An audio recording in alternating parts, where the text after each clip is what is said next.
طب انت لو عامل سبسكرايب ودايس لايك وعامل فولو صح وشير. او عامل شير هتتفرج على الحلقات. عايزك من قلبك وانتي من قلبك تردي في نعمة في ايديها هي مش مقدرها ولا لا. تصفيح حياتي. هنشوف الكومنتس هتقول ايه، لان انا شايفه اغلب الكومنتس معايا.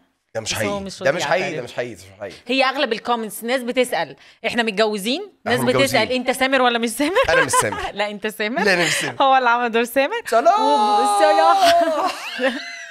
وتالت حاجه بيبقى ناس متفاعله معايا وبيقولوا لك معاكي. ايوه بيقولوا لك سيبها تتكلم، انت ما بتسيبهاش تتكلم، وايوه انت صح يا ريم. اغلب الناس بتقول انت صح يا ريم. طيب احنا دي عندنا فرصه كويسه جدا. عايزين المشاهد عايزين بقى تتاكدوا رايي تمام، عايزين تبقوا معاه برضو انتوا تمام، يعني كل واحد ورايه. انا مش هضغط عليكم. علو صوتك وضغطك على انا الباب. صوتي مش عالي اصلا. ممكن نرجع للموضوع اللي احنا كنا بنتكلم فيه. الاونلاين شوبينج اللي انا رفضه رفض هستيري.